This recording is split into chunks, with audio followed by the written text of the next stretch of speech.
여러분 안녕하세요, 난쌤입니다.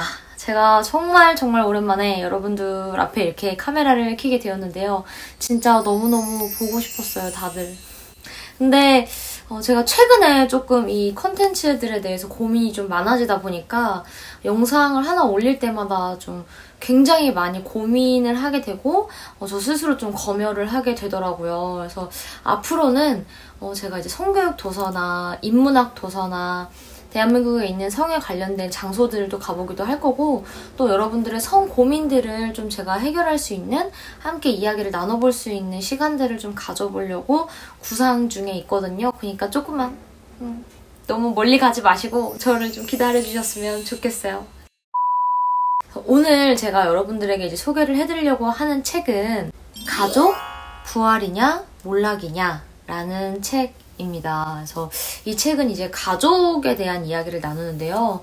우리나라뿐만 아니라 지금 전 세계적으로 저출산에 대한 문제가 좀 굉장히 심각해지고 있잖아요. 그래서 우리나라 그 평균 자녀 수가 지금 0.7명대까지 떨어지고 있다라고 하죠. 그래서 이 저출산에 대한 문제를 어떻게 해결을 할 것이냐에 대해서도 우리가 좀 고민을 해봐야 될 것 같기도 하고, 이 책 제목처럼 우리 구독자분들은 가족에 대해서 어떻게 생각을 하시는지, 내가 속해 있는 가족의 형태에 대해서 한 번쯤 어떤 생각을 해보셨는지 이런 게 궁금해지더라고요. 그래서 오늘 제가 이 책을 소개를 해드리려고 하는데, 너무 신기한 게 이 책이 원래 2006년도 책인가 그래요. 지금 벌써 나온 지 그럼 10년 이상이 지났다라는 건데, 이 책을 보는 내내 지금 현재와 전혀 이질감이 느껴지지 않습니다.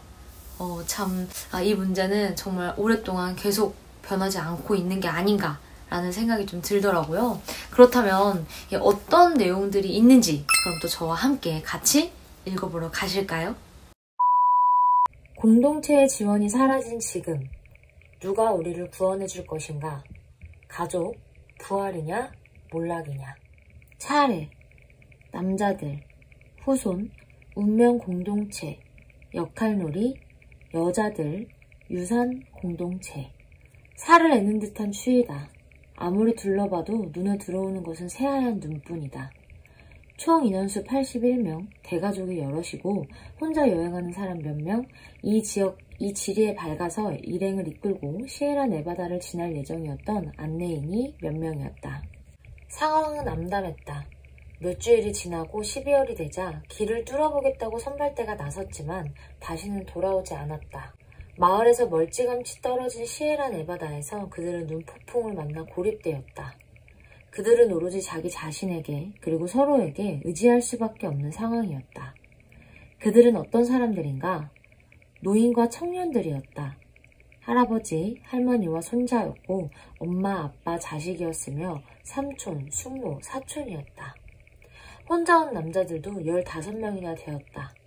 그들의 나이는 20세에서 40세 사이였고 건장하고 자신감 넘쳤으며 서부 황야의 위험에 익숙했다. 누가 살아남을까? 사람들은 대부분 딸린 식구 없이 혼자 온 15명의 건장한 남자들을 지목할 것이다. 전통적 레퍼토리에 따르면 영웅은 항상 고독한 전사의 모습으로 등장한다. 우리의 교육과 인습은 혈혈단신의 전사가 위기를 가장 잘 극복할 수 있을 것이라는 고정관념을 심어주었다. 하지만 돈너 계곡의 사건은 전혀 다른 방향으로 진행되었다. 일행이 눈폭풍을 만나기 전부터 이미 4명의 기대주들이 목숨을 잃었다. 25살의 루크 헬로라는 결핵에 걸려 죽었고, 같은 나이의 존 스나이더는 칼에 찔려 죽었으며 야코 불핑거는 살해당했다. 윌리엄 파이크는 형이 실수로 쏜 총에 맞아 죽었다. 그리고 마지막으로 60살의 하드코프는 추방당한 자의 역할을 맡아야 했다. 그레이시는 사망사건을 모두 조사하고 사망자와 생존자를 비교 분석한 결과 생존할 수 있었던 결정적인 조건을 찾아냈다. 그것은 바로 가족이었다. 가족과 함께 있었느냐 혼자 있었느냐가 생존을 좌우한 유일한 이유였던 것이다. 또한 가족의 규모가 클수록 개인의 생존 확률도 높았다. 그뿐만이 아니었다. 생존 기간도 가족의 규모에 따라 달랐다. 가족의 크기가 클수록 가족 구성원의 생존 기간도 길었다. 독신들은 거의 대부분 사망했다. 물론 가족이라고 해서 전원이 다 살아남은 것은 아니었다. 하지만 노인과 병자, 어린아이들이 그렇게 오랫동안 목숨을 부지했다는 사실은 기적이라 할 수 있다. 지난 몇십 년간 우리 사회를 급변시켰던 두 세력은 노동과 사랑이다. 사랑은 출산으로 이어지지만 노동은 출산을 스포로 돌아가게 한다. 바로 이것이 우리 사회의 기본적인 모순이다. 노동을 하면 돈을 벌고 사랑을 하면 돈을 쓴다. 노동은 인간에게 가능한 한 최대의 물질적 요구를 충족시키지만 사랑은 다툼으로 끝을 맺는 경우가 많다. 우리의 세계를 흙과 적으로 나누며 운명을 뒤섞는다. 하지만 노동과 사랑 사이에는 둘이 함께할 경우에만 성립되는 제3의 것이 있다. 그것은 돈너 계곡에서 그레이슨이 느꼈던 바로 그것, 생존의 공장인 가족이다. 아마 대부분 돈너 계곡의 생존자가 되지 못할 것이다. 그레이슨의 연구 결과에 의하면 생존의 기회가 가장 큰 사람은 10명 이상의 대가족이었다. 하지만 우리 가족을 살펴보자. 눈 씻고 찾아봐도 10명의 가족은 찾을 수 없다. 인구는 점점 줄어들고 있다. 게다가 최근 들어 복지국가의 정부에서 국민들에게 더 이상 해줄 게 없으니 가족에게 돌아가라고 지시하자 사람들은 당혹감을 감추지 못했다. 아무도 예상치 못했던 메시지였다. 복지국가가 지원의 약속을 지킬 수 없게 된 지금 우리는 어떻게 될 것인가? 상황이 더 악화되면 누가 누구를 구원해줄 것이며 위기가 닥치면 누가 누구를 보살펴줄 것이고 상태가 나빠지면 누가 누구를 믿을 것이며 종말이 다가올 때 누가 누구를 상속자로 정할 것인가? 그리고 무엇보다 누가 누구를 위해 돈 한 푼 받지 않고 일을 해줄 것이란 말인가? 바로 우리 아이들이다. 우리 아이들은 샌드위치 세대이다. 돈뿐 아니라 자신들의 수명도 지불해야 할 세대이다.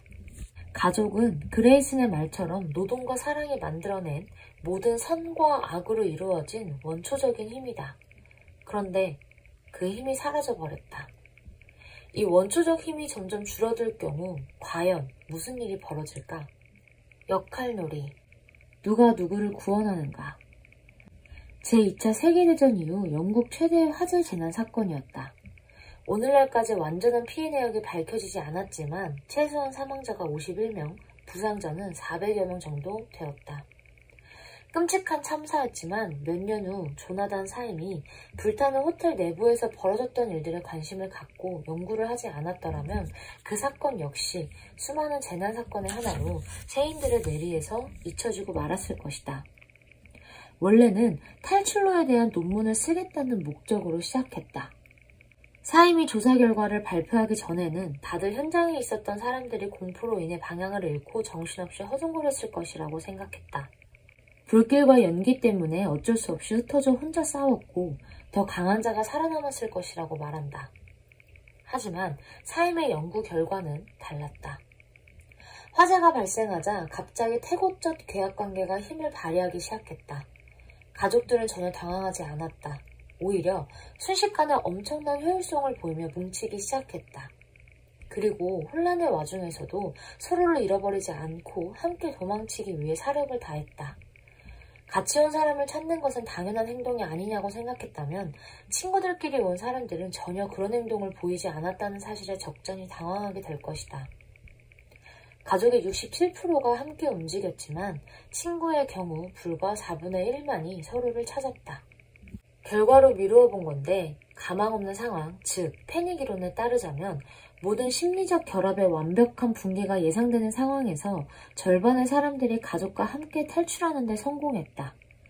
73%가 한 사람 혹은 그 이상의 그룹 성원과 함께 탈출할 수 있었고 이들 그룹 성원의 다수가 가족이었던 것으로 드러났다. 사회는 친족의 이타심을 일정 부분 필요로 한다. 자신이 위급한 상황에 처해 있을 때 모든 걸 감수하고 도와줄 각오가 되어 있는 사람들. 그날 썸머랜드에서 친구끼리 오거나 혼자 한 사람들만 있었더라면 사망자 숫자는 훨씬 많았을 것이다. 날로 아이를 적게 낳아서 친족의 숫자가 줄어들 운명에 있는 사회는 어떻게 될까? 가족이 없는데, 아니 더 정확히 말해 위급한 상황에서 달려줄 수 있는 가족이 날로 줄어들고 있는데 누가 누구를 구해줄 것인가? 인간은 인간에게 불행을 물려준다. 인간은 출산을 통해 다음 세대에게 불행을 건네준다. 이 말은 진부하고 철부지투정처럼 들린다. 문제는 인간이 불행을 전달한다는 데 있는 것이 아니다. 후손의 부재로 인해 점점 더 많은 인간이 아무것도, 즉 감정이나 행복 또는 불행도 물려주지 못한다는 데 문제가 있다. 가족이 줄어들면서 점점 더 적은 양의 이타심을 건네주고 있다. 어떤 이유에서건 무자녀를 선택한다 해도 그것은 오직 개인의 문제이다. 그런데 오늘에만 사로잡힌 사회는 그로부터 불균형을 만들어낸다. 자녀가 없는 것이 이윤 최대화의 방법처럼 보이는 것이다. 그것은 잠재적 부모들에게 이타적 행동 방식을 강요한다. 헤르비 비르크의 말대로 이 사회에서 아이들 덕분에 물질적으로 이익을 보는 사람은 자식이 없는 사람들뿐이라는 깨달음을 안고 살아가야 하기 때문이다. 자식에 대한 애정과 배려는 형제자매의 환경에 따라 달라지며 어린 시절 동생과의 관계가 성인이 되어 자식에 대한 애정을 높이고 희망 자녀 수를 늘린다는 사실이 밝혀졌다. 형제자매 숫자는 훗날 성인이 되어 출산한 자녀의 숫자를 암시할 뿐 아니라 동생을 통해 사회적, 이타적 행동이 학습된다는 사실이 3개국 모두에게 동일하게 확인되었다. 사회적 편견이 가족에게 얼마나 파괴적인 영향을 미치는지는 두 사람의 미국 여성 심리학자 칼라 밀러와 제니스 료더가 실시한 연구 결과에서도 여실히 드러났다. 대가족을 꾸린 여성에게 우리가 어떤 표현을 사용하고 있는지, 이런 표현이 아이들에게 어떤 영향을 미치는지 알고 나면 놀라지 않을 수 없다. 친구, 이웃, 부모, 특히 TV의 가상 역할 모델들이 행사하는 사회적 압력은 아이에 대한 유전적 적대감의 원천이 되고, 이 적대감은 다시 아이들 자신에게로 전달되면서 악순환이 되풀이된다. 직장이나 결혼 시장에서 차지하는 지위가 낮고 테스토스테론 수치가 높을 때는 반사회적 행동을 강화하고 각종 형태의 공격성을 자극한다. 결혼할 의사가 있지만 인구 통계학적 이유나 사회적 이유로 결혼을 저지당하는 남성이 늘어날수록 몸속을 돌고 도는 테스토스테론의 양과 이 남성들이 보여주게 될 반사회적 폭력적 범죄적 행동의 비율은 점점 높아진다. 거의 자식을 낳지 않은 사회의 의식 속에는 가상의 친구들이 북적거린다. 놀라운 점은 이런 가상의 친구들이 한 가지 사회 역할만을 맡지 않는다는 것이다. 아돌트 그림의 연구소의 연구 결과대로 이들은 형부, 언니, 남동생, 조카, 여자친구 등 모든 역할을 동시에 해낸다. 하지만 TV 드라마는 풍자극이 아니다. 드라마들은 살과 피로 만들어진 살아있는 인간이 들어갈 수 있는 머릿속 공간을 들어갈 뿐 아니라 현실 세계의 공간마저 점령하고 있다. TV 친구는 아무것도 해주지 않는다. 도움이 필요할 때 오지 않는다. 그런데도 바로 그것을 추구하는 사람이 늘어가고 있다는 사실이, 그리고 이제 우리가 그것을 깨닫게 되었다는 사실이 날로 우려를 더해간다. 아이들을 점점 보지 않고 체험하지 않는 사회, 아이와 가족을 배제시킨 생활 형태를 가상으로 공유하는 사회는 앞으로 어떻게 될까?